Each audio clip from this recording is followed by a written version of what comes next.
আপনি চিত্রটা একবার কল্পনা করেন, নবীরা পর্যন্ত ভয়ে আনাফসি আনাফসি করছে, ফেরেশতারা ওয়াল মালাইকাতু সাফফা কাতারবদ্ধ হয়ে দাঁড়িয়ে আছে চুপচাপ, কেউ কোনো কথা বলছে না।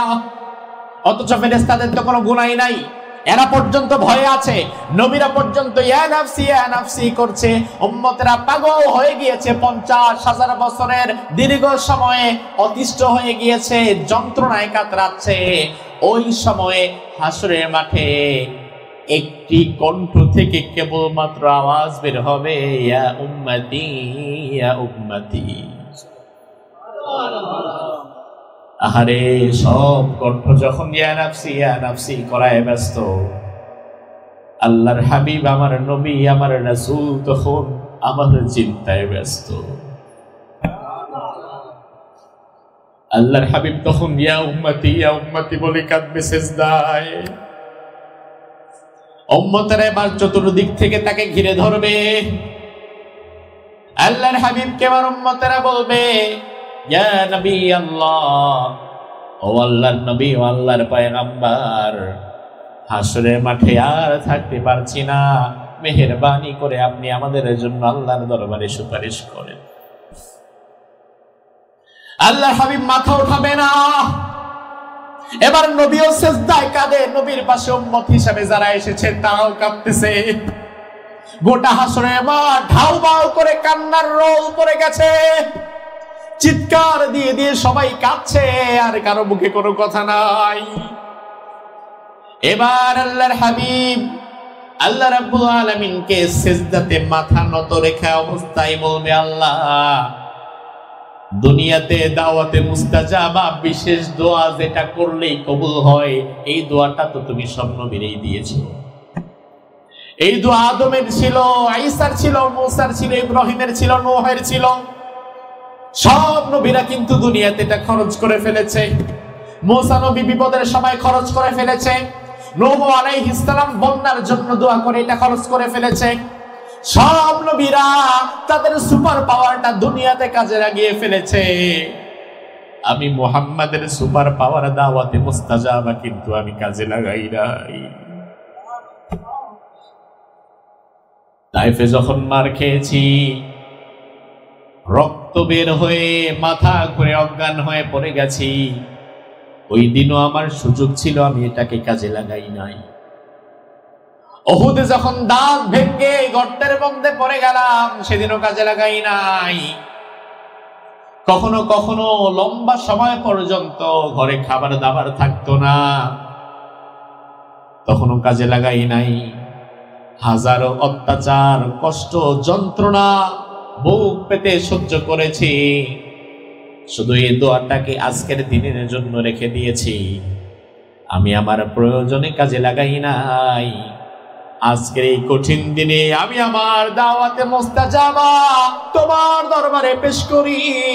মেহেরবানি করে এই দাওয়াতে মুস্তাজাবার বিনিময় হলেও তুমি আমার উম্মতদের জন্য নাজাতের ব্যবস্থা করে দাও। আল্লাহু আকবার। মালয়েশিয়ার এটা কোন স্টেট? পেরাক। আচ্ছা, ইপো পেরাক স্টেটের মসজিদে নুরুল হুদা, এখানে অবস্থানরত প্রবাসী বাংলাদেশি ভাইদের মধ্য থেকে আজকে আপনারা যারা উপস্থিত হয়েছেন, আজকের এই সুন্দর পরিবেশ যারা সুন্দরভাবে কায়েম করলেন, আমাদের মাসুদ ভাই, আশরাফ ভাই সহকারে, আর আপনারা যারা উপস্থিত হলেন, আল্লাহ সুবহানাহু ওয়া তাআলা আমাদের সকলকে আজকে জীবনের গুনাহগুলো যেন আমরা ক্ষমা করিয়ে এরপরে মজলিস থেকে বাড়ি ফিরতে পারি, আল্লাহ তৌফিক দান করুন। আমিন। আমি যেহেতু প্রোগ্রামের মূল শিডিউল ছিল মাগরিবের পরে, সেটা এশার পরে হয়ে গেছে। প্রবাসে তো আর কেউ জমিদার না, সবারই কিছু কাজ টাজ আছে। ছুটির দিন ঘর পরিষ্কার করা, কাপড় চোপড় কাচা, রান্না বান্না করা। তো আমি আপনাদের থেকে বেশি সময় নেব না, যে আয়াতগুলো আমি আপনাদের সামনে উপস্থাপন করেছি। আমি এই আয়াতগুলোর আলোকেই আপনাদের সামনে অল্প কিছু সময় আলোচনা পেশ করব। তবে আলোচনা শুরু করার পূর্বে আমার একটি অনুরোধ, গতানুগতিক ধারার যে মাহফিল, সেই মাহফিলের মতো আজকের এই আয়োজনটাকে ভাববেন না, বরং এটাকে একান্তই এমন একটা আয়োজন ভাববেন যেই আয়োজনে কোনো লৌকিকতা নাই, যেই আয়োজনে কোনো বিরিয়ানি নাই, সিন্নি নাই, জিলাপি নাই, যেই আয়োজনে আপনাদের কারো পয়সা দিয়ে আপনাদের কাউকে আনা হয়নি, আপনারা নিছক এসেছেন আল্লাহ তাআলার ভালোবাসায়। এখন আমরা যদি সবাই মোবাইল নিয়ে ব্যস্ত থাকি তাহলে আলোচনার রূহ নষ্ট হয়ে যাবে। ভিডিও দরকার, কিছু মানুষের কাছে কিছু কথা পৌঁছানো দরকার। যেহেতু দুই একটা মোবাইলে ভিডিও হচ্ছে, এগুলো গোটা বিশ্বব্যাপী ছড়িয়ে যাবে। আপনারা এখান থেকে নিয়ে নেবেন, আর বাকি যারা আছি সকলে আমরা একটু চেষ্টা করব এই অল্প কয়েক মিনিট মোবাইলগুলো সাইলেন্ট করে যে আয়াতগুলো তেলাওয়াত করেছি, এগুলো খুব ভয়াবহ আয়াত। এই আয়াতের আলোকে আল্লাহ তাআলা যে কথাগুলো আমাদেরকে বলতে চাচ্ছেন, সেই কথাগুলো যেন আমরা পরিপূর্ণ শুনে আমল করার নিয়তে বাড়ি ফিরতে পারি। আল্লাহ তৌফিক দান করুন, আমিন। আরো জোরে বলেন, আমিন। আচ্ছা, এই ফ্যানটা যদি বন্ধ করে দিতেন তাহলে একটু ভালো হতো। পরিবেশটা মোটামুটি ঠান্ডা হয়ে গেছে, এর চেয়ে বেশি হলে আবার আমার কষ্ট হয়ে যাবে। শুধু এই একটা ফ্যান বন্ধ করে দিলেই হবে, যেহেতু এসি চলছে। জি জি, শুকরিয়া শুকরিয়া, বসে পড়ুন। আমি আপনাদের সামনে কোরআনে কারীমের সূরাত ইয়াসিন থেকে 3টি আয়াত তেলাওয়াত করেছি। কোন সূরা থেকে ভাই? সূরা ইয়াসিন। ইয়াসিনকে বলা হয় কলবুল কোরআন, কোরআনের হৃদয়। এই সূরা থেকে আমি 3টি আয়াতে কারিমা তেলাওয়াত করেছি। আল্লাহ তাআলা যে আয়াতে কারিমার মাঝে আমাদের কবর থেকে নিয়ে হাসর পর্যন্ত যে চিত্রটা আসবে, এই চিত্রটা আল্লাহ তাআলা এই আয়াতগুলোর মাঝে তুলে ধরেছেন। আপনি যেখানেই থাকুন না কেন, বাংলাদেশ অথবা Malaysia, Singapore, Thailand, Hong Kong, America, Saudi আরব, যেখানেই থাকেন না কেন, মৃত্যু কি আসবে না? কবরে কি যেতে হবে না? যেতে হবে। তাহলে আমাদের প্রত্যেকের শেষ গন্তব্যটাই হচ্ছে কবর। প্রত্যেকের শেষ গন্তব্যটা আমরা সকলে কম বেশি জানি। ওই কবরে যখন আমরা যাব, আমাদেরকে কিন্তু এমনি এমনি পার পাওয়া যাবে না। কবরে যাওয়ার পরে কবরের কিছু প্রশ্ন আছে না? আমি আপনাদের কাছ থেকে একটু জবাব চাই। জানা থাকলে বলুন তো ভাই, কবরে যাওয়ার পরে আমাদের প্রশ্ন হবে কয়টা? জোরে বলেন।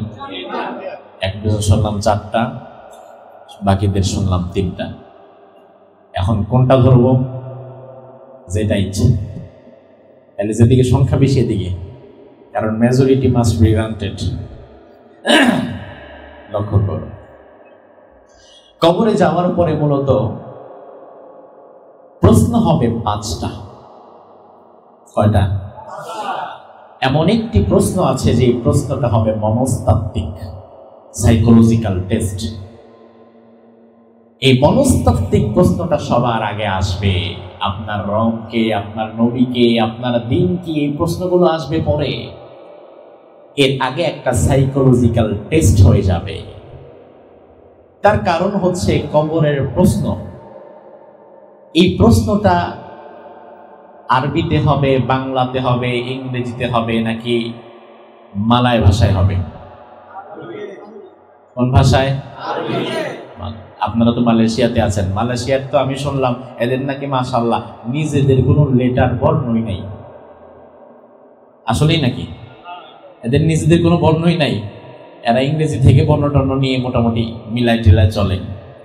আবার বাংলাদেশের অনেক ভাষা বোধহয় এদের মধ্যে ঢুকে গেছে। হ্যাঁ, যেমন ওই যে আমি ওই দিন এক দোকানে গেলাম, এক মহিলা তিনি কাস্টমারদেরকে তাদের পণ্য সার্ভ করছিলেন। তো বিল দেওয়ার সময় আমার সাথে যে ছিল মালয়েশিয়ান এক ভাই প্রবাসী, সে ডাক দিল তাকে যে কাকা, পরে কি যেন বললো, বোমবাং সুমসা। আমি বললাম এই বেডিরে যদি আপনি কাকা কন তাহলে কাকি কবিন কেটে জামাই রে। তো বললো হুজুর কাকা মানে কি জানো? আর আমরা কাকা বলি কারে? চাচা রে, বাপের ভাই রে। তো এই যে বাংলা ভাষার কাকা শব্দ নিয়ে নিচ্ছে, আবার বাংলা ভাষা অন্যান্য ভাষা থেকে কিছু শব্দ ঢুকাইছে। তো কবরের প্রশ্ন, আপনি মালয়েশিয়ান ভাষা না জানেন সমস্যা নাই, বাংলা, অঙ্ক, ইংরেজি যে কোনো ভাষা হতে পারে, কিন্তু কবরের প্রশ্ন হবে একটি ভাষায়। সেটা কোন ভাষা? জোরে বলেন। এখন আরবি ভাষায় কথা বলতে আপনারা পারেন? যারা সৌদি আরবের প্রবাসী তারা কিছু পারতে পারে, বাট মালয়েশিয়ার ভাই আমরা যারা, আমরা পারি না। এখন আমরা যদি আরবি না পারি, তাইলে যে ভাষায় আমার প্রশ্ন করবে ওই ভাষাটা যদি আমার জানা না থাকে, আমি উত্তর দিতে পারবো? তার মানে কবরের প্রশ্ন দিতে গেলে আরবি জানা লাগবে। এখন এটা যদি হয় আরবি জানা যদি লাগে, তাইলে আবু জাহালের ভাষা ছিল কি? আবুল আহাবের। তাইলে এদের ভাষা যেহেতু আরবি, তাইলে এরা তো মোটামুটি প্রশ্নের জবাব দিয়ে আগেই চালচালায় জান্নাত। তার মানে আরবি ভাষা না জানলে উত্তর দিতে পারবে না এমনটি নয়, আবার আরবি জানলেও উত্তর দিতে পারবে এমনটিও না। তাহলে বুঝতে হবে এখানে ভিন্ন একটা খেলা আছে, যে খেলাটা হয়তো আমি জানি না। আল্লাহ রাব্বুল আলামিন আয়াতের মধ্যে সে প্রসঙ্গ তুলে ধরেছেন। আল্লাহর হাবিব সাল্লাল্লাহু আলাইহি ওয়াসাল্লাম বলেন, ইযা উদখিলাল মাইয়িতুল কবর মুসিরাত লাহুশ শামসু ইনদা গুরুবিহা। একজন মানুষকে যখন কবরস্থ করা হয়, কবরের মধ্যে দাফন করা হয়, মাটি চাপা দিয়ে দেয়া হয়, আপনাকে আমাকে যখন কবরস্থ করা হবে, মাটি চাপা দেওয়া হবে, আমাদেরকে যারা কবরস্থ করেছে রাসূল বললেন, কবরস্থ করে মানুষগুলো যখন বাড়ির দিকে চলে যায়, ঠিক ওই মুহূর্তে আল্লাহ তাআলা ফেরেশতাদের মাধ্যমে কবরে যাকে দাফন করা হলো মাত্র তাকে তার ঘুমটা ভাঙায়, তাকে জাগ্রত করে আল্লাহ তাআলা তার ঘুমটা ভাঙিয়ে দেয়। এমন সময় ঘুম ভাঙায় যে সময়টা মুর্দা ব্যক্তি উঠেই দেখে তাতুলুশ শামসু ইনদা গুরুবিহা, সূর্যটা পূর্ব দিগন্তে কেমন যেন ডুবুডুবু করছে, ডুবে যাচ্ছে। সূর্য ডুবে যাচ্ছে। সূর্য ডুবে যাওয়ার মানে হচ্ছে আসরের ওয়াক্ত শেষ হয়ে যাচ্ছে। তার কারণ প্রত্যেকটি নামাজের একটা নির্দিষ্ট সময় সীমা আছে। এই মুহূর্তে আপনি যদি আসরের নামাজ পড়েন, এটা কি হবে নাকি কাজা হবে? কথা বলেন। কাজা হবে। তার মানে আসরের নামাজের ওয়াক্ত সূর্য ডুবে যাওয়ার পরে আর বাকি থাকে। আল্লাহ রাব্বুল আলামিন এমন সময় আপনার ঘুমটা ভাঙাবেন যখন উঠেই দেখবেন আসরের ওয়াক্ত শেষ হয়ে যাচ্ছে, সূর্য ডুবে যাচ্ছে। হোক সেটা দিনের 12টা কিংবা রাতের 12টা, রাসূল বলেন যখনই দাফন করা হবে, মানুষজন চলে যাওয়ার সাথে সাথে ফেরেশতারা তার ঘুম ভাঙানোর সাথে সাথে সে দেখবে সূর্য ডুবে যাচ্ছে। এমন সময় দেখবে সামনে দুইজন ফেরেশতা বসে আছে প্রশ্ন করার জন্যে। মুনকার নাকির বসে আছে প্রশ্ন করার জন্যে। ওই বান্দা মুনকার নাকিরকে আগে কোনোদিন এর আগে দেখে নাই, অপরিচিত মানুষ। ওই বান্দা তখন ভুলেই যাবে যে আমি মৃত্যুর জগতে আছি, আমি মরে গিয়েছি।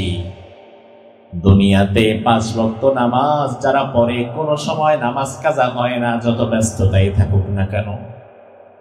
হাজারো ব্যস্ততার ভিড়েও যারা নামাজ ছাড়ে না, আপনি দেখবেন এই মালয়েশিয়া প্রবাসী এমন মানুষ আছে, অফিস থেকে নামাজের ছুটি দেয় না বলে অফিস পরিবর্তন করে ফেলে, অল্প পয়সায় বেতনে চাকরিতে ঢুকে বেশি পয়সার চাকরি ছেড়ে এমন 2-4 জন মানুষ আছে না নাই?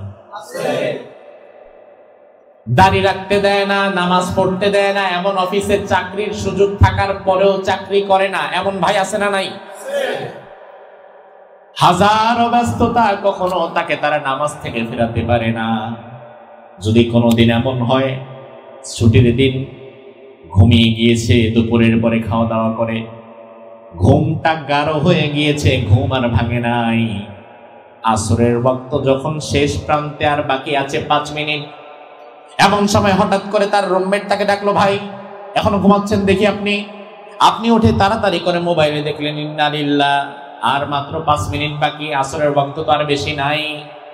ওই বান্দার জীবনে কখনো নামাজ কাজা হয় না, কিন্তু হঠাৎ একদিন ঘুমের কারণে নামাজের সময়টা শেষ প্রান্তে চলে এসেছে, আসরের বাকি আর মাত্র 5 মিনিট। ওই সময় যদি ঘুম ভাঙে, আপনার বিবেক কি বলে সেটা জবাব দিবেন।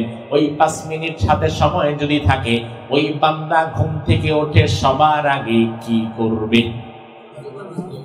কি করবে? ওই সময় যদি আপনি তারে বলেন, ভাই আসেন একটু বাহির থেকে ঘুরে আসি, যাবে? যদি গ্রাম থেকে তার মা ফোন করে, হয়তো সেটাও ধরবে না, চিন্তা করবে আর 5 মিনিট আছে, নামাজটা পড়ি আগে ফরজ, এরপরে মারে কল দিব আমি নিজেই। বন্ধু বান্ধব যদি ডাকে তাও আসবে না, তার কারণ তখন সবার আগে তার নামাজ। আর অপরিচিত কোনো মানুষ এসে যদি বলে, ভাই আসেন আপনার সাথে একটু গল্প করি, তাহলে তো অপরিচিত মানুষের দিকে ফিরেও তাকাবে না। ও ভাই আমার, আমরা যারা কবরে চলে যাব, কবরে যেতে হবে, মুনকার নাকির ফেরেশতা কি আমাদের পরিচিত নাকি অপরিচিত? অপরিচিত মানুষ, অপরিচিত ফেরেশতা মুনকার নাকির। ঘুম ভাঙাবে এমন সময় যখন আসরের ওয়াক্ত শেষ হয়ে যাচ্ছে। ওই মুহূর্তে আল্লাহর প্রিয় বান্দা যারা দুনিয়াতে কখনো নামাজ ছাড়ে নাই, ওই বান্দা তখন কি বলবে? রাসূল বলে দিয়েছেন, ওই বান্দা তখন বলবে, দাউনি উসাল্লি। ওই বান্দা বলবে, আরে ভাই তোমরা কে? তোমাদের চিনতে পারলাম না। কোনো কথা থাকলে এখন বলার সময় নাই, আগে তাড়াতাড়ি ওযুর পানি নিয়ে আসো, আমি আগে ওযুটা করে আসরের নামাজটা পড়বো। আসরের নামাজ আমি পড়বো, আমারে তাড়াতাড়ি ছেড়ে দাও, আমাকে আগে নামাজের ব্যবস্থা করে দাও। সে ভুলেই যাবে যে আমার মৃত্যু হয়েছে। এই টোটাল দৃশ্যটা তার সামনে যিনি ঘটাবেন তিনি কে? এটাই হচ্ছে কবরের প্রথম প্রশ্ন। এটা হচ্ছে মনস্তাত্ত্বিক সাইকোলজিক্যাল টেস্ট। এই সাইকোলজিক্যাল টেস্টে যারা পাস করবে, বাকি প্রশ্নগুলো তাদের জন্য করা হবে। আর সাইকোলজিক্যাল টেস্টে যারা ফেল করবে, তাদের সেখান থেকেই শুরু হয়ে যাবে আযাব। আমার ভাইরা, তার কারণও আছে। কারণ আরবি জানলেই যদি উত্তর দিয়ে জান্নাতে যাওয়া যেত, তাইলে তো আমাদের আগে আবু জেহেল জান্নাতে ঢুকে বসে থাকতো। আরবি জানলেই উত্তর দেওয়া যাবে না, আবার আরবি না জানলেও উত্তর দিতে পারবে না এমন নয়। মালয়েশিয়ায় থাকে এমন একজন ব্যক্তি যে আরবি ভাষার আও জানে না, কিন্তু মুত্তাকি, পরহেজগার, আমানতদার, 5 ওয়াক্ত নামাজ পড়ে, ইসলাম পরিপূর্ণ মানে, কিন্তু আরবি ভাষা জানে না। এখন আরবি ভাষায় উত্তর যদি দেওয়া তার জন্য বাধ্যতামূলক হয়ে যেত, তাইলে ওই বেড়ার অবস্থা হইতো কি? এই জন্য আল্লাহ তাআলা ভাষার উপরে নির্ভর করে কারো প্রশ্ন উত্তর গ্রহণ করবে না। ফেরেশতাকে যখন বলবে, আমারে ছেড়ে দাও, আমি নামাজ পড়বো, আসরের নামাজের সময় হয়ে যাচ্ছে, তখন ফেরেশতারা তারে বলবে, আল্লাহর বান্দা, আল্লাহ তাআলার প্রথম মনস্তাত্ত্বিক পরীক্ষায় তুমি পাশ করে গিয়েছো, তোমার এখন আর চিন্তার কোনো কারণ নাই। আল্লাহ তাআলা বাকি প্রশ্নের জবাব তোমার জন্য এখন সহজ করে দিবে। আরো জোরে কম।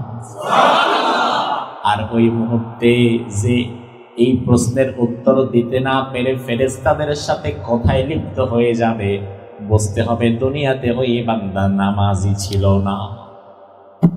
এজন্য আসরের ওয়াক্ত চলে যায়, তার কোনো টেনশনও নাই, খবরও নাই। এবার ফেরেশতাকে তাকে প্রশ্ন করবে, তোমার রবকে? মান রব্বুকা? ওই বান্দার আর কোনো টেনশন নাই, কারণ জবাব দেওয়ার ব্যবস্থা করে দিবেন কে? আল্লাহ। ওই বান্দা বলবে, আমার রবকে চিনো না? রব্বি আল্লাহ, আমার রব আর কেউ নয়, আমার রবের নাম কি? আল্লাহ। আরো জোরে আল্লাহ। আল্লাহর নামটা নিতে কষ্ট হয়? কষ্ট হওয়া যাবে না ভাই। ফেরেশতা এবার বলবে, ওয়ামা দীনুকা? তোমার মতাদর্শ কি? তোমার নবীকে, তোমার নেতাকে তুমি কার আদর্শ মেনে জীবন চালিয়েছ? তখন জবাব দেয়া হবে আমার নেতারা না ওয়ামা দীনুকা, তোমার মতাদর্শ কি, তোমার জীবন ব্যবস্থার নাম কি ছিল, তোমার ধর্মের নাম কি ছিল।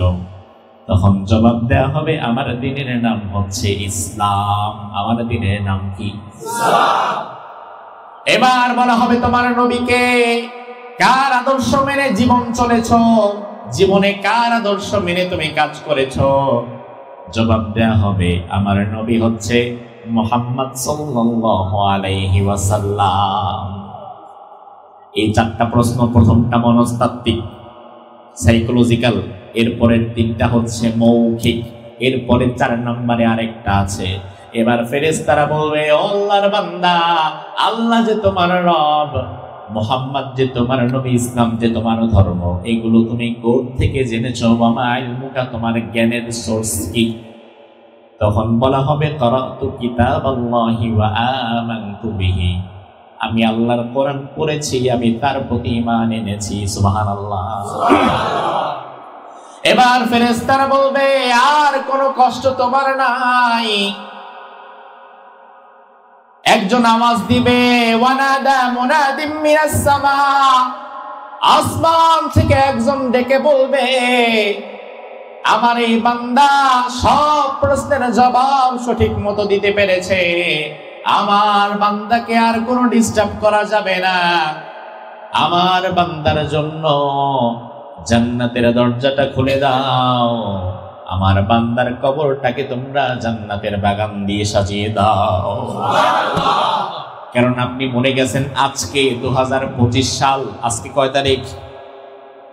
সেপ্টেম্বরের 14 তারিখ।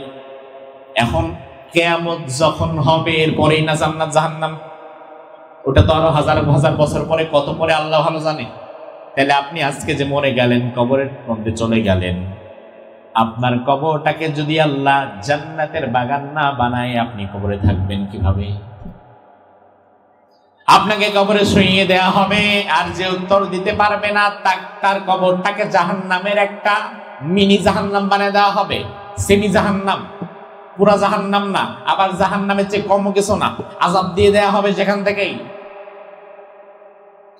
এভাবে কত শত হাজার বছর চলে যাবে আমরা জানি না। এরপরে শুরু হবে হাসর, কিয়ামত।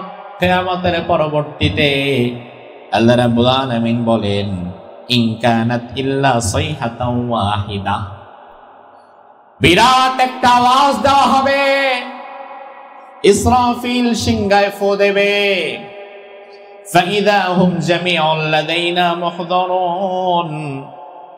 ইসরাফিলের সেই ফুৎকার শোনার পরে আদম থেকে নিয়ে পৃথিবীর শেষ যে মানুষটি মারা গিয়েছিল, আপনি আমি সবাই সহকারে, প্রতিটি মানুষ যে যেখানে মারা গিয়েছে সে সেখান থেকে উঠে আল্লাহর দরবারে আবার দাঁড়িয়ে যাবে।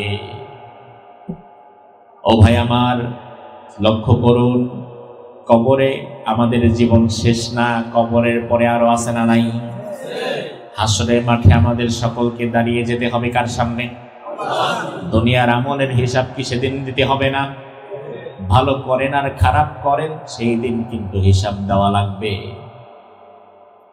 এবার ধরেন আপনার কবরের জীবন শেষ। কবরের জীবন শেষ হওয়ার পরে এবার ইসরাফিলের তৃতীয় ফুৎকারের পরে যখন হাসরের মাঠ কায়েম করা হবে, কবর থেকে হাসরের মাঠ যাইতে একটু সময় লাগবে না? এখন আপনি কবর থেকে উঠাই তো আর হাসরের মাঠে নিজেরে দেখবেন না। হাসরের মাঠটা আল্লাহ তাআলা এমন একটা জায়গায় বানাবেন, ওই জায়গায় আপনাকে কিন্তু যাওয়া লাগবে, পালিয়ে থাকতে পারবেন না, কেউ পালাতে পারবেন না। হাসরের মাঠে প্রত্যেককেই ওঠা লাগবে, হোক সে মুসলিম কিংবা অমুসলিম, সেখানে যাওয়াই লাগবে। আল্লাহর হাবিব বলেন হাসরের মাঠে দুনিয়ার মানুষগুলো যাবে তিনটি ভাবে, তিনটি কাতারে, তিনটি পর্যায়ে। কয়টা পর্যায়ে? কয়টা পর্যায়ে? তিনটি পর্যায়ে। এখন তিনটা পর্যায় শোনার পরে আপনি মিলাবেন আমার আমল কোন পর্যায়ে, আমি থাকবো কোন পর্যায়ে, একটু নিজেরটা নিজে ভেবে দেখি। তার কারণ আমার আমল ব্যক্তিগত আমল কতটা এটা আপনি জানেন না, জানার সুযোগও নাই আপনার। আবার আপনার আমল কতটা এটা একান্ত আপনি জানেন, আমিও জানি না। নামাজ পড়েছেন দেখলাম, কিন্তু আপনি হয়তো আড়ালে আবডালে দান করেছেন, ওইটা তো আমি আর দেখি নাই। এই জন্য আপনার ভালো আমল আপনি জানেন, আপনার খারাপ আমলটাও আপনি জানেন। আল্লাহর হাবিব বলেন 3টি পর্যায়ে কবর থেকে মানুষ হাসরের ময়দানে যাবে। সিনফান মুশাতান ওয়া সিনফান রুকবানান ওয়া সিনফান আলা ওয়াজুহিহিম। একটা দল কবরটা যখন ফাঁক হয়ে যাবে, হাসরের মাঠে যখন তাকে যাওয়া লাগবে, একটা দল যাবে সিনফান মুশাতা, পায়ে হেঁটে তারা উঠবে। ওঠার পরে লাইন ধরবে, লাইন ধরে হেঁটে হেঁটে হেঁটে হেঁটে কবর থেকে তারা হাসরের মাঠ পর্যন্ত যাবে। তাহলে আমরা 3টা দলের একটা দল পেলাম যারা কবর থেকে হাসরে যাবে কিভাবে? কিভাবে? পায়ে হেঁটে। আল্লাহর হাবিব বলেন ওয়াসিনফান রুকবানা, আরেকটা দল এত সৌভাগ্যবান হবে কবর থেকে হাসরের মাঠ পর্যন্ত যাওয়ার জন্য তাদের কোনো পায়ে হাঁটার কোনো কষ্ট করা লাগবে না, বরং আল্লাহ তাআলা তাদের হাসরের মাঠে নিয়ে যাওয়ার জন্য জান্নাতের বিশেষ বাহন তাদের কবরের সামনে আল্লাহ পাঠিয়ে দেবে। আরো জোরে বলবো সুবহানাল্লাহ। আচ্ছা, সুবহানাল্লাহ বলতে কি আমাদের কষ্ট হয়? সুবহানাল্লাহ মানে কি জানেন? সুবহান মানে হচ্ছে পবিত্র। সুবহান মানে কি? পবিত্র। আর আল্লাহ মানে তো আল্লাহ। তাহলে সুবহানাল্লাহ দুটো শব্দ জুড়ে অর্থ কি দাঁড়ায়? কে পবিত্র? আল্লাহ। এটা কি বিষয়টা এমন যে আমি বললাম আল্লাহ পবিত্র, নাকি আগে থেকেই পবিত্র? আল্লাহ তাআলা তো তার জাতিগত সত্তাগত ভাবেই পবিত্র। তাহলে আমি যে আল্লাহকে পবিত্র বললাম, এতে লাভ কি হলো? আল্লাহর হাবিব বলেন লাভ হলো তুমি না বললেও আল্লাহ পবিত্র, কিন্তু বলার দ্বারা আল্লাহর লাভ না, তোমার লাভ। কি লাভ? আল্লাহ বলে আরে বান্দা, তুই বললেও আমি পবিত্র, না বললেও পবিত্র, এরপরেও যেহেতু তুই আমারে পবিত্র বলে আমার পবিত্রতার সাক্ষ্য দিয়েছিস, এখন আমার দায়িত্ব তোর জীবনের গুনাহ মাফ করে দিয়ে তোরেও পবিত্র বানায় দেওয়া। এই জন্য সুবহানাল্লাহ বলতে কষ্ট হবে। আমার ভাইরা লক্ষ্য করেন, হাসরের মাঠে 3টি পর্যায়ে মানুষ যাবে। একটি দল যাবে পায়ে হেঁটে, আর আরেকটা দল তারা পায়ে হাঁটা লাগবে না। ওই মানুষদের জন্য আল্লাহ তাআলা জান্নাতের বিশেষ বাহন পাঠিয়ে দিবেন। কবর থেকে বের হওয়ার পর পরে জান্নাতের গাড়ি তাদেরকে নিয়ে হাসরের মাঠের কাছাকাছি চলে যাবে। মনে রাখবেন, আমি কিন্তু বলি নাই হাসরের মাঠে যাবে, বরং বলছি হাসরের মাঠের কাছাকাছি যাবে। তার কারণ হাসরের মাঠ এমন কঠিন বিষয়, হাসরের মাঠে যারে ঢুকানো হবে তার অবস্থা খারাপ হয়ে যাবে। এজন্য আল্লাহ যারে জান্নাতের গাড়ি দিয়ে বিশেষ মর্যাদায় নিয়ে আসবে, তাকে অন্তত হাসরের মাঠের উত্তপ্ত জায়গায় দাঁড় করাবে না। এবার আপনি বলবেন হুজুর তাহলে তারে রাখবে কই? রাখবে কই? হাদিস পড়েন, সাবাতুন ইউযিল্লুহুমুল্লাহু ফি যিল্লিহি ইয়াওমা লা যিল্লা ইল্লা যিল্লুহু, ইমামুন আদিল, শাবুন নাশা ফি ইবাদাতিল্লাহি আযজা ওয়া জাল্লা, রাজুলুন কলবুহু মুআল্লাকুন বিল মাসাজিদ। আল্লাহর হাবিব বলেন 7 শ্রেণীর মানুষ থাকবে এমন, যে মানুষদেরকে সরাসরি আল্লাহ হাসরের মাঠের উত্তপ্ত জায়গায় দাঁড় করাবে না, বরং আল্লাহ তাআলা তাদেরকে হাসরের মাঠের কাছাকাছি এনে আল্লাহর আরশের ছায়ার নিচে তাদের বসার জায়গা করে দিবে। ওই 7 শ্রেণীর মধ্যে আমাদেরকে আল্লাহ তাআলা শামিল করে নি। আমিন। আরো জোরে বলেন আমিন। তাহলে 2টা গ্রুপ পেলাম। 1 নাম্বার কারা?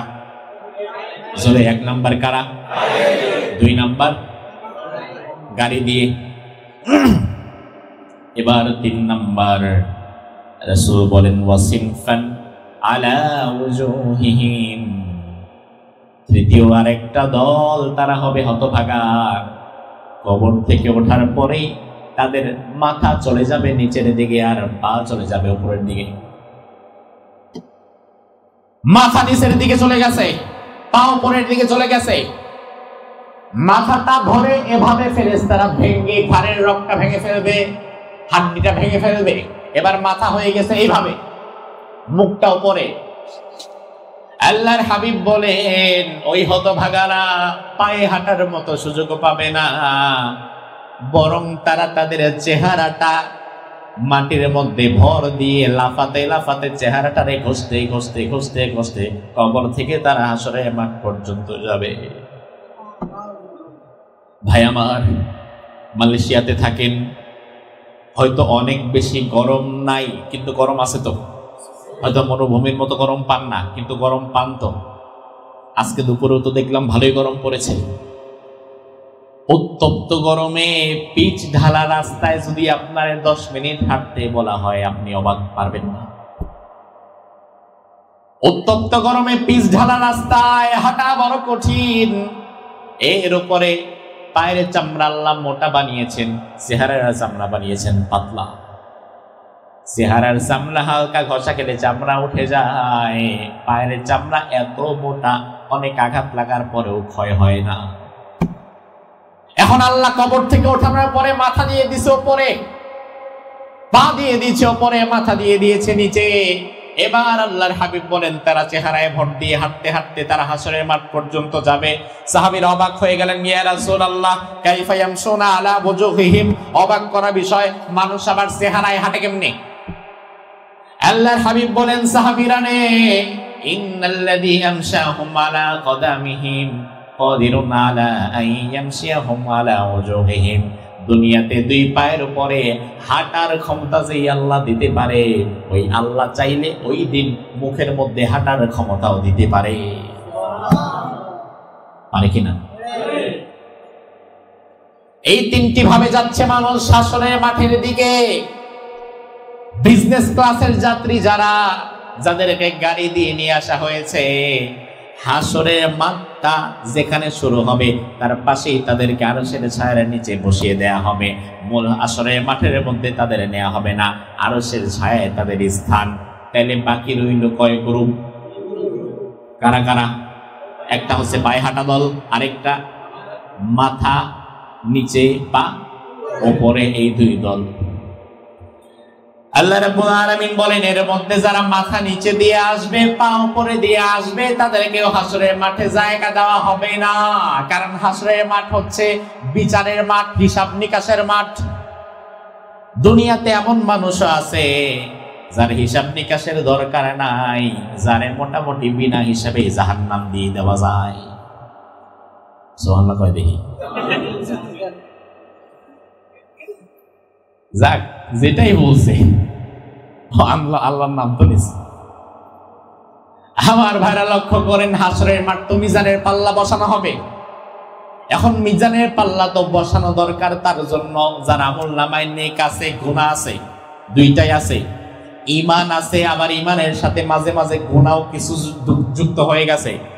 এখন তার জিনিসটাই তো মাল পাল্লায় মাপাযোগ করা হবে, যে দেখি কোনটা বেশি কোনটা কম। কিন্তু যে বেটা ঈমান আনে নাই, সারা জীবনে 1 ওয়াক্ত নামাজও পড়ে নাই, একবার আল্লাহর নামটাও নেয় নাই, ঈমানই যার নাই, ওর আর মাপা মাপির কি আছে? ও তো এমনি জাহান্নামী। কথা বুঝে না? ওর মাপা মাপির কিছু আছে? ওটা দিয়ে মাপলেও কি ভালো কিছু পাবে? যেমন আমেরিকার প্রেসিডেন্ট বর্তমান নাম কি? Donald Trump. এবারটা কি জীবনে ঈমান আনছে? এই অবস্থায় যদি তার মৃত্যু হয়, তার আমলনামায় নামাজ, কালাম, হজ, যাকাত, রোজা, ভালো কাজ কিচ্ছু নাই, ইভেন ঈমানটাও নাই, তাহলে ওই বেটার জন্য আর পাল্লা বসানোর কোনো দরকার আছে নাকি? ও তো বিনা হিসাবেই জাহান্নাম। আল্লাহ রাব্বুল আলামিন বলেন ফালা নুকিমু লাহুম ইয়াওমাল কিয়ামাতি ওয়াজনা। মাথা যাদের নিচের দিকে থাকবে, এই দলকেও আমি হাসরের মাঠে ঢুকাবো না। তারা যখন আসবে তাদের জন্য মিজানের কোনো পাল্লা বসানো হবে না। ইউরাফুল মুজরিমুনা বিসিমাহুম ফায়ুখাযু বিন-নাওয়াসি ওয়াল আকদাম। তাদের চেহারা দেখে, তাদের অবয়ব দেখে ফেরেশতারা তাদের চিনে যাবে। আমি আল্লাহ বলবো সময় নাই, আমল মাপার কোনো সময় নাই, খুযুহু ফাগুল্লু সুম্মাল জাহিমা সাল্লু, এগুলারে ধর জাহান্নামের মধ্যে খালি ফালায়া দে, আমলনামা মাপামাপির কোনো চান্সই তাদের নাই। তাইলে যারা মাথা নিচের দিকে দিয়ে আসবে, আয় আল্লাহ অন্তত ওই দলে তুমি আমাদেরকে শামিল করিও না। আরো জোরে বলে আমিন। অন্তত যদি আমরা জান্নাতের বাহন দিয়ে নাও যেতে পারি, পায়ে হাঁটার দলে তুমি আমাদের রেখো। যারা মাথা নিচের দিকে দিয়ে আসবে, যাদের কোনো হিসাব নিকাশের সুযোগ নাই, যাদের রাসূলের শাফাতের সুযোগ নাই, এমন হতভাগাদের কাতারে তুমি আমাদের ফেলো না। তাইলে আমার ভাইয়েরা লক্ষ্য করেন, একটা গ্রুপ আগে আরশের ছায়ায় বসে গেছে, আর আরেকটা গ্রুপকে জাহান্নামে ফেলে দেওয়া হয়েছে। তাইলে বাকি আছে আরেকটা দল, যারা এসেছে কিভাবে? কিভাবে? পায়ে হেঁটে। হিসাব নিকাশ এর খেলাটা মূলত শুরু হবে তাদের দিয়ে। এবার আপনি চোখ বন্ধ করে মনে করেন, আল্লাহ সেখানে হয়তো আমি পড়ে গেছি, ওই হাসরের মাঠে হয়তো আল্লাহ আমাকে রেখেছেন, আমাকে হয়তো আল্লাহ তাআলা সেখানে রেখেছেন, ওই হাসরের মাঠে আমাকে দাঁড় করিয়েছেন। এবার হাসরের মাঠটা কেমন হবে দেখেন। হাসরের মাঠটা দুনিয়ার কোনো ফুটবল মাঠের মতো না। হাসরের মাঠ কেমন হবে আল্লাহর হাবিব বলেন, ইহশারুন নাস ইয়াউমাল কিয়ামাহ আলা আরদিন বাইযা আফরা কাকুরসাতিন নাকি। হাসরের মাঠটা হবে সাদা এবং লালের মিশ্রণ। সাদা এবং লাল রঙকে যদি একাকার করে দেওয়া হয়, আরেকটা কালার বের হয়, ওই কালারের নাম হচ্ছে তামাটে। হাসরের মাঠটা হবে তামাটে মসৃণ, তামার তৈরি বিরাট একটা মাঠ। হাসরের মাঠটা তো মাটির তৈরি হবে না, হাসরের মাঠ হবে তামার তৈরি। কিসের তৈরি? কিসের তৈরি? তামা চিনেন তো? তামার তৈরি, মসৃণ, লেভেল প্লেইং ফিল্ড, কোনো উঁচু নিচু নাই। ওই হাসরের মাঠে হাজার হাজার কোটি কোটি মানুষ সব দাঁড়িয়ে আছি আমরা, পায়ের নিচে তামার জমিন।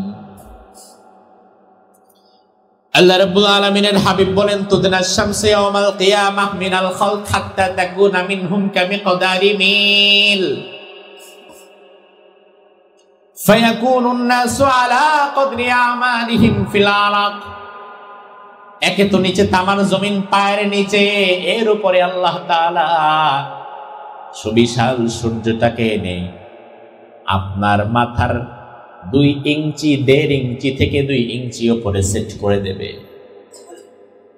মিল শব্দের অর্থ আরবিতে বলা হয় সুরমা। আমরা যেই ব্যবহার করি, এই সুরমা নেয়ার জন্য যেই কাঠিটা ব্যবহার করি, এটাকে আরবিতে বলা হয় মিল। আবার মিলের আরেকটা অর্থ হচ্ছে মাইল, 1 মাইল বোঝায়, এটা একটা মত, এটা আছে। আবার আরেকটা অর্থ হচ্ছে সুরমাদানির যে শলাকাটা আছে, এটাও বলা হয় মিল। তাহলে সুরমাদানির শলাকা যেটা দিয়ে আমরা চোখে সুরমা দিই, এটা কি 1 হাত হয়? কথা বল। 1.5 থেকে 2 ইঞ্চি, এর বেশি স্বাভাবিকত হয় না। তাইলে রাসূল যদি সুরমাদানির শলাকা বুঝিয়ে থাকে, তাইলে অর্থ হচ্ছে আমাদের 3.5 হাত বডি, পায়ের নিচে তামার জমিন, আর মাথার 2 ইঞ্চি উপরে সূর্য। ও মালয়েশিয়ান প্রবাসী ভাই, আপনার কাছে আমি জানতে চাই, সূর্যের তাপ সহ্য করা কি সহজ নাকি? সূর্যটা পৃথিবী থেকে বিজ্ঞানীরা বলে 9 কোটি 30 লক্ষ মাইল দূরে। 9 কোটি 30 লক্ষ মাইল বাংলাদেশ থেকে মালয়েশিয়া 2,500 থেকে 3,000 মাইল। এতেই যদি এত সময় লাগে, 5 ঘন্টা যদি লেগে যায়, 4 ঘন্টা যদি লেগে যায়, বিমানে 2,500-3,000 মাইল যদি বিমানে আমাদের 5 ঘন্টা লেগে যায়, সূর্যটা 9 কোটি 30 লক্ষ মাইল দূর থেকে আলোটা দেয়, তাপটা দেয়, কতটা দূরে। বিজ্ঞান চাঁদে গেছে শুনেছেন, মঙ্গল গ্রহে গেছে শুনেছেন, কিন্তু সূর্যে গেছে শুনেছেন জীবনে? কথা কয় না, শুনেছেন না? তার মানে আজও পর্যন্ত পৃথিবীর বিজ্ঞান সূর্যকে ধরতে পারে নাই। আল্লাহর হাবিব বলেন এই সূর্যটা মাথার উপরে আল্লাহ তাআলা আনবেন 2 ইঞ্চি উপরে। সূর্যটা 9,30,00,000 মাইল দূর থেকে যখন তাপ দেয়, যেহেতু আমরা সবাই বাংলাদেশি, কাজের ক্ষেত্রে কাজের সুবাদে আপনারা মালয়েশিয়াতে আছেন, জন্ম তো বাংলাদেশে, আপনারা জানেন বাংলাদেশে অতিরিক্ত গরমে 42-43 ডিগ্রি সেলসিয়াস তাপমাত্রা যখন দেয়, তখন বাংলাদেশের পুকুরের পানি পর্যন্ত গরম হয়ে যায়। পুকুরগুলো রাস্তার পাশে জিব্বাটা বের করে হাঁপায়, ফ্যানের নিচে বসেও দেখবেন কপাল ঘামে, নাক ঘামে। মাত্র আলো দিছে 42-43 ডিগ্রি, আবার আলো দিছে 9,30,00,000 মাইল দূর থেকে, তাতেই আপনি বাঁচেন না। ওই দিন আল্লাহ তাআলা সূর্যের সর্বোচ্চ ব্যবহার করবেন। মাথার 2 ইঞ্চি উপরে এনে সূর্যটাকে যখন অন করে দিবেন, নিচে তামার জমিন, তামার জমিন, তামার জমিন। কেন? তার কারণ আমার ভাইরা, আজকের বিজ্ঞান প্রমাণ করছে দুনিয়াতে যত তাপ পরিবাহী বস্তু আছে এর মধ্যে 1 নম্বরে থাকে তামা। তামার চাইতে বেশি তাপকে কানেক্টেড করতে পারে, টানতে পারে এমন কিছু আর পৃথিবীতে নাই। এই যে ফ্যান চলে, লাইট চলে, এসি চলে, যে কারেন্টের তার দেখেন, এই তারের ভেতরে যে বস্তুর ব্যবহার করা হয় ওই বস্তুর নাম কি? তামা। তামা ছাড়া কোনোদিন তার বানানো যাবে না, কারণ তামা ইনস্ট্যান্ট হিট করতে পারে। তামা এত দ্রুত গরম হয়, এটা এত দ্রুত আর কিছু গরম হতে পারে না। এই জন্য আপনি দেখবেন একটা লাইট যদি আপনি লাগান মালয়েশিয়াতে এই কুপেরাক স্ট্রিটে, আর সুইচটা যদি থাকে বাংলাদেশে, এত লম্বা জায়গায় যদি একটা তার টেনে নিতে পারেন, সংযোগ যদি দিতে পারেন, তাহলে বাংলাদেশে সুইচ দেওয়া মাত্র এই মুহূর্তের ভেতরে মালয়েশিয়ার এই কুপেরাকে লাইটটা জ্বলে যাবে। জ্বলবে কিনা? 1 মুহূর্ত দেরি হবে না। তার মানে গরম পাইলে ইনস্ট্যান্ট যেটা গরম হয় ওইটার নাম কি? তাহলে হাসরের মাঠে আপনার পায়ের নিচে থাকবে কি? পায়ের নিচে থাকবে তামা, ওপরে থাকবে 2-2.5 ইঞ্চি ওপরে সূর্য। যখন আল্লাহ এবার সূর্যের সুইচ অন করে দিবেন, আহারে এমন একটা অবস্থা, রাসূল বলেন হুফাতান নুরাতান গুরলা, পরনে কাপড় নাই, মাথায় টুপি নাই, পায়ের নিচে দেওয়ার মতো সেদিন কারো জুতাও নাই। প্রত্যেকটি মানুষ ওই দিন থাকবে উলঙ্গ হয়ে। কিভাবে? আম্মা জান আয়েশা সিদ্দিকা বললেন, ইয়া রাসূলুল্লাহ, আর-রিজালু ওয়ান-নিসাউ জামিআ ইয়ানজুরু বাযুহুম ইলা বায। ও নবী, উলঙ্গ যদি হয় একজন আরেকজনের দিকে তাকিয়ে কি লজ্জা পাবে না? রাসূল বলেন, ও আয়েশা শুনে নাও, ওই দিনের ভয়াবহতা এত বেশি হবে, একজন আরেকজনের দিকে তাকানো তো দূরের কথা, তার শরীরে যে কাপড় নাই এটাই তার মনে থাকবে না।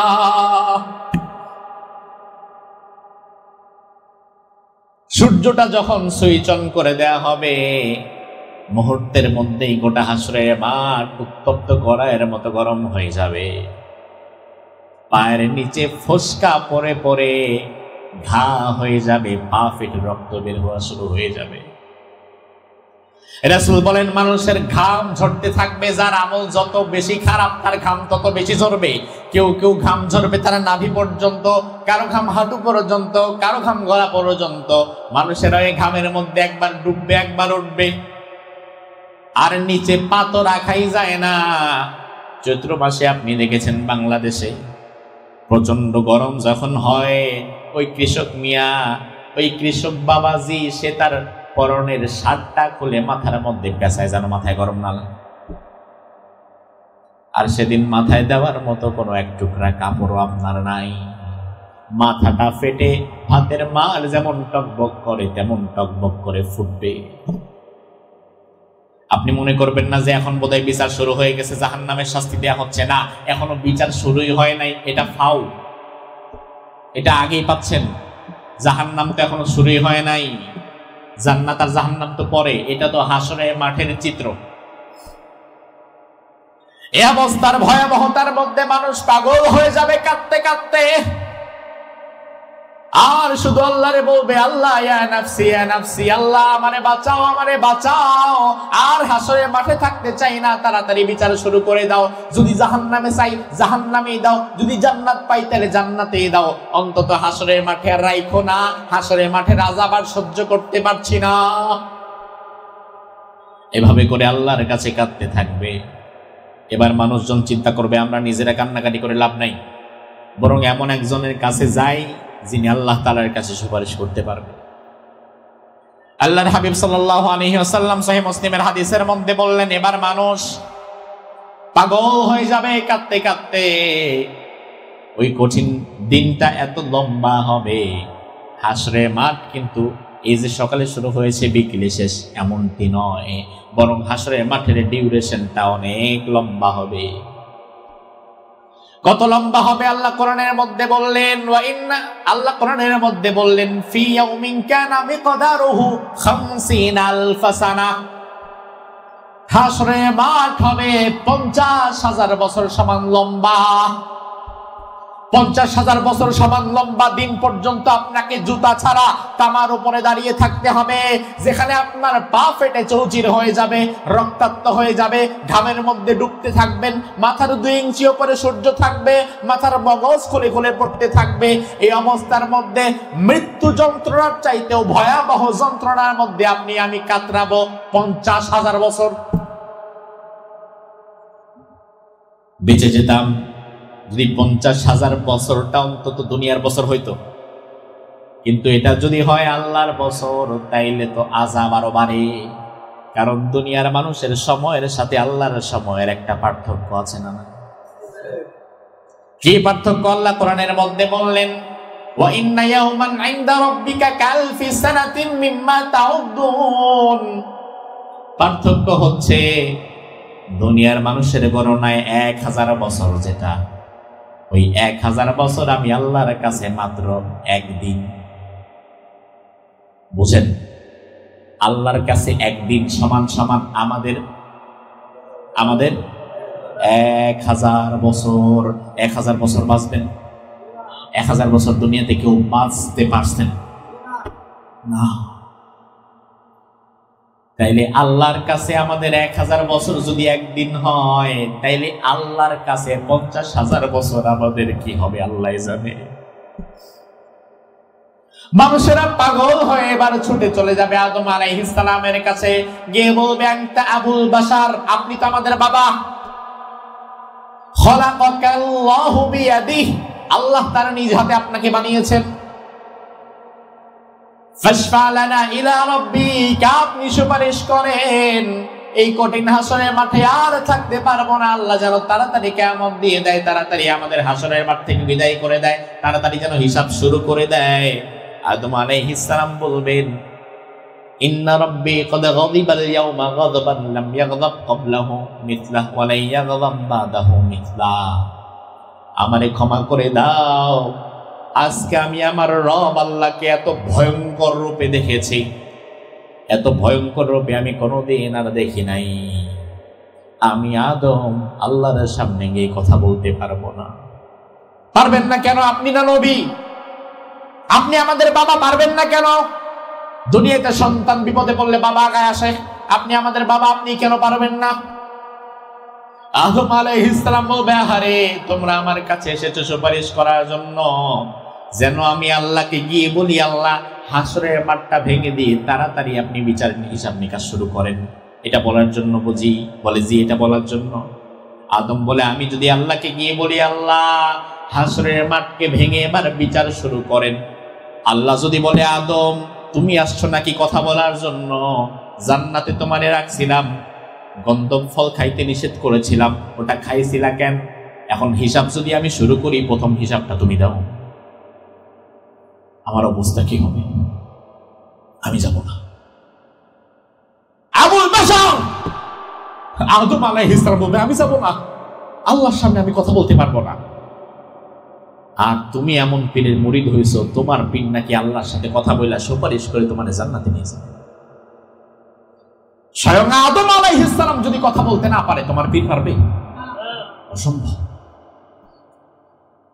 পীরের মুরিদ হয়ে মনে করে 7 খুন মাফ, যা আছে কপালে দেখা যাবে সকালে। শুধু পীরকে হাদিয়া তোফা দিয়া খুশি করে এমন পীরের মুরিদ হইছে। আগে পীরের মুরিদ হওয়ার আগে অন্তত জুমার নামাজ পড়তো, ওই পীরের মুরিদ হওয়ার পরে এখন জুমার নামাজটা আর পড়ে না, এমন মুরিদ আছে না? আল্লাহ বাঁচাইছে যে আপনাদের মালয়েশিয়াতে পীর মুরিদের ব্যবসাটা নাই। আলহামদুলিল্লাহ বলবেন না? এই যে আপনারা বাংলাদেশের, আমার তো মনে হয় 64টা জেলার লোক এখানে আছেন না আপনারা। এখন বাংলাদেশে 64টা জেলার এমন একটা জেলা দেখান যে জেলাতে মাজার নাই, এমন একটা জেলা দেখান যে জেলার মাজারে শিরিক হচ্ছে না, এমন একটা মাজার দেখান যেখানে বেদাত হচ্ছে না। কিছুদিন আগে এক শয়তান মারা গেছে, নাম নুরা পাগলা, দেখছেন কিনা? 2022 সাল থেকে আমি তাকে চিনি। আপনারা তো জানেন যে সে শুধু নিজেকে ঈসা ইমাম মাহদী দাবি করেছে, কিন্তু আমি নিজে শুনেছি সে নিজে এক সময় দাবি করছে সে রাসূলের জামাতা, আবার এক সময় দাবি করেছে নিজে রাসূল, আবার এক সময় নিজের স্বয়ং খোদাও দাবি করছে। আবার তার পিছু কিছু মুরিদ দাঁড়ায় গেছে। তো বাংলাদেশের মতো পীর মুরিদি দুনিয়ার আর কোন দেশে চলে? মালয়েশিয়াতে পীর মুরিদির এই ব্যবসা আছে? হক্কানি আলেম, হক্কানি পীরের কাছে আপনি যাবেন, তার সহবতে থাকবেন। এমন ব্যক্তির কাছে যখন আপনি গেলেন যার দ্বারা আপনার ঈমান মজবুত হচ্ছে, যার দ্বারা আপনার আমল পরিবর্তন হচ্ছে, যার দ্বারা আপনি দ্বীনের পথে আসছেন, আপনি বুঝবেন আমার পীর সাহেব হক্কানি। কারণ আমাকে তিনি তিনার দিকে না ডেকে আমি তার কাছে গিয়েছি, তিনি আমাকে আল্লাহর দিকে নিয়ে গিয়েছেন। আর আপনি যদি দেখেন আমি এমন লোকের কাছে গেছি যার কাছে যাওয়ার পরে ঈমান আমল আগে যা ছিল এখন এইটাও নাই, তাহলে এ কি হক্কানি না শয়তানি? বাংলাদেশে বেশি কোনটা? আলহামদুলিল্লাহ আপনারা মালয়েশিয়াতে আছেন, মালয়েশিয়াতে পীর মুরিদের ব্যবসা নাই। এখন আপনারা যদি চান তাহলে কেউ মরে গেলে মোটামুটি দাফন করে শুরু করতে পারেন। আমার মনে হয় সেটাও সুযোগ, কারণ এদেশের প্রশাসন সেটা মেনে নিবে না। যত পীর অলি গাউস কুতুব সব পড়ছে গিয়া বাংলাদেশ, মালয়েশিয়াতে নাই। আমার ভাইরা লক্ষ্য করেন, আদম আলাইহিস সালাম বলবেন আমি পারবো না, ইযহাব ইলা গায়রি, আরেকজনের কাছে যাও। উম্মতেরা এবার দৌড়িয়ে নূহ আলাইহিস সালামের কাছে এসে বলবে আল্লাহ তাআলা আপনাকে রাসূল বানিয়েছেন, আপনি মেহেরবানি করে আল্লাহর দরবারে সুপারিশ করেন, আমাদেরকে বাঁচান। নূহ আলাইহিস সালাম বলবে অসম্ভব, আমি পারবো না। কারণ দুনিয়ার প্রত্যেক নবীকে আল্লাহ তাআলা একটা দাওয়াতে মুস্তাজাবা দেয়, একটা সুপার পাওয়ার দেয়, বিশেষ ক্ষমতা দেয়। ওটা হচ্ছে এমন একটা দাওয়াত, এমন একটা দোয়া যেটা করার সাথে সাথেই আল্লাহ কবুল করে নিবে। ওটা আল্লাহ আমাকেও দিয়েছিল, কিন্তু আমি তাড়াহুড়ো করে আমার উম্মতের বিরুদ্ধে ওই দোয়াটা কাজে লাগিয়েছিলাম। আমি বলেছিলাম আল্লাহ লা তাযারা আলাল আরদি মিনাল কাফিরিনা দাইয়ারা, জমিনের উপরে একজনও বাঁচায় রাখবা না, সবাই দিয়ে বন্যা দিয়ে শেষ করে দাও। এটা আমার সুপার পাওয়ার, আমি কাজে লাগাই দিলাম।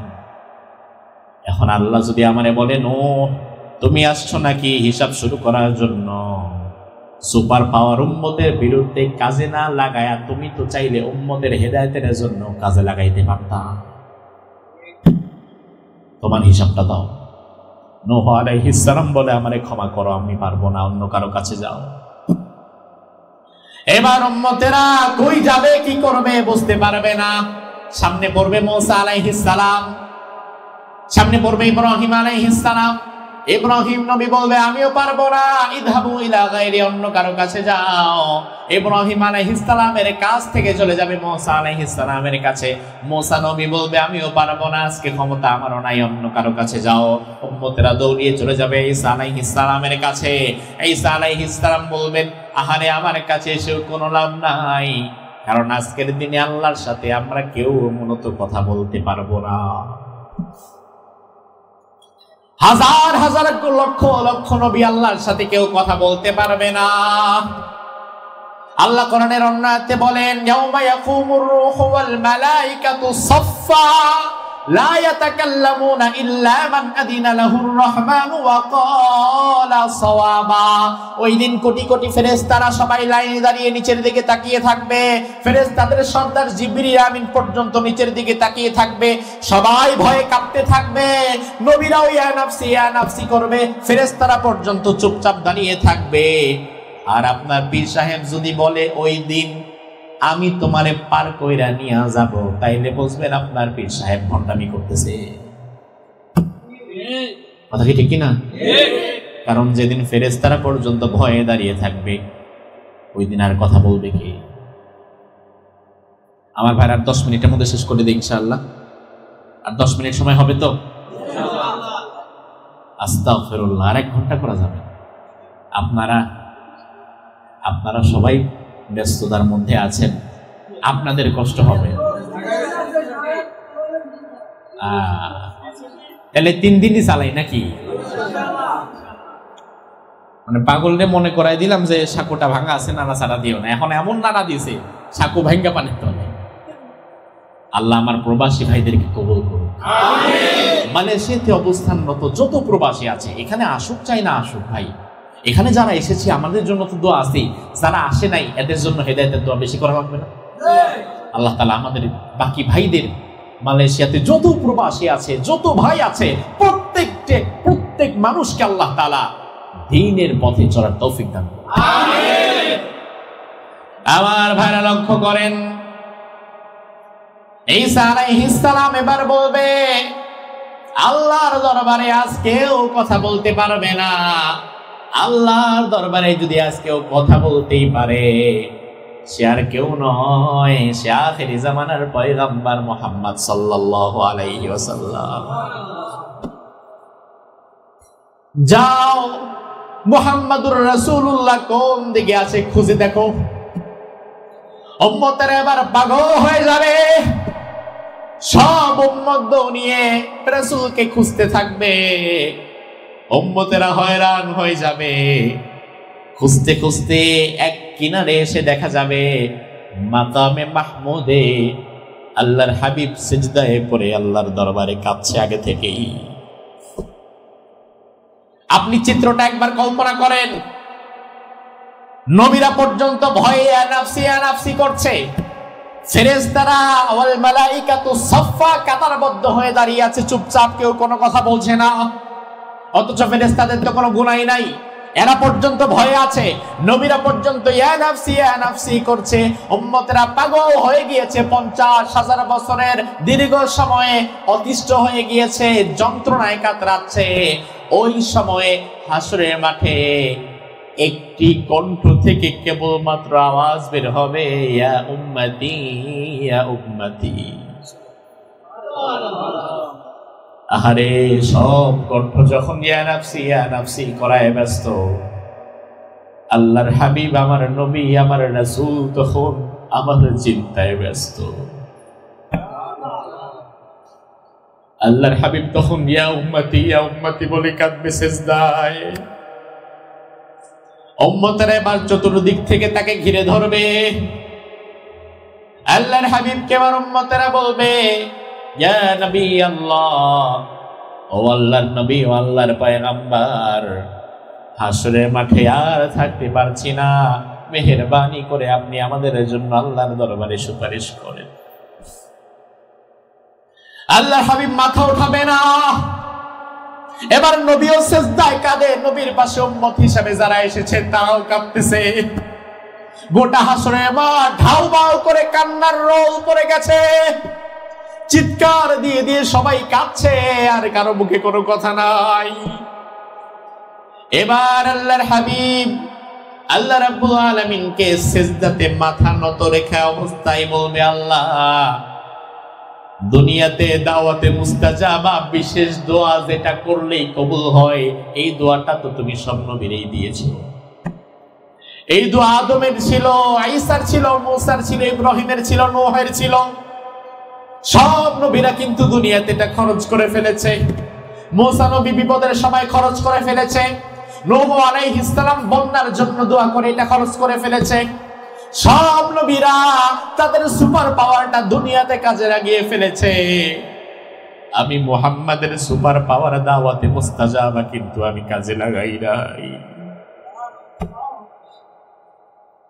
তাইফে যখন মার খেয়েছি, রক্ত বের হয়ে মাথা ঘুরে অজ্ঞান হয়ে পড়ে গেছি, ওই দিনও আমার সুযোগ ছিল, আমি এটাকে কাজে লাগাই নাই। উহুদে যখন দাঁত ভেঙে গর্তের মধ্যে পড়ে গেলাম, সেদিনও কাজে লাগাই নাই। কখনো কখনো লম্বা সময় পর্যন্ত ঘরে খাবার দাবার থাকতো না, তখনও কাজে লাগাই নাই। হাজারো অত্যাচার, কষ্ট, যন্ত্রণা বুক পেতে সহ্য করেছি, শুধু এই দোয়াটাকে আজকের দিনের জন্য রেখে দিয়েছি। আমি আমার প্রয়োজনে কাজে লাগাই নাই। আজকের এই কঠিন দিনে আমি আমার দাওয়াতে মুস্তাজাবা তোমার দরবারে পেশ করি। মেহেরবানি করে এই দাওয়াতে মুস্তাজাবার বিনিময় হলেও তুমি আমার উম্মতদের জন্য নাজাতের ব্যবস্থা করে দাও। আল্লাহু আকবার। এবার আল্লাহ রাব্বুল আলামিন আরশ থেকে আওয়াজ দিবেন, ইয়া মুহাম্মদ সাল্লাল্লাহু আলাইহি ওয়াসাল্লাম ইরফা রাসাক, আপনি মাথা তুলেন। ও নবী, ইরফা রাসাক, আপনি মাথা তুলেন। ওয়াশফা তুশাফা, সুপারিশ করেন। সালতু তা, যা লাগবে চেয়ে নেন। আজকে আপনি নবী, আপনার যে উম্মতের জন্য সুপারিশ করবেন, আমি আল্লাহ তারে জান্নাত দিয়ে দেব। আপনি মাথা তুলেন। এবার রাসূল মাথা তুলবেন। এবার আল্লাহ রাব্বুল আলামিন বলবেন, ঠিক আছে, অনেক হয়েছে, 50,000 বছর শেষ। হাসরের মাঠ, এবার হাসরের মাঠকে ভেঙে দিয়ে সেখানে এবার মিজানের পাল্লা দাঁড় করিয়ে দেওয়া হবে, হিসাব নিকাশের জন্য লাইন বানিয়ে দেওয়া হবে। দুই ভাবে দুনিয়ার মানুষ তাদের আমলনামা হাতে পাবে। একদল মানুষ তাদের আমলনামা তার হাতের মধ্যে পাবে ডান হাতে, আরেক দল মানুষ তাদের আমলনামা তারা পাবে বাম হাতে। ডান হাতে যাদের আমলনামা আসবে তাদের মতো সৌভাগ্যবান আর কেউ নাই, আর বাম হাতে যাদের আমলনামা আসবে তাদের মতো হতভাগাও আর কেউ নাই। আল্লাহ তাআলা যেন এই কঠিন দিনে আমাদের আমলনামাটাকে আমাদের ডান হাতে দেয়। আমিন। আরো জোরে বলেন আমিন।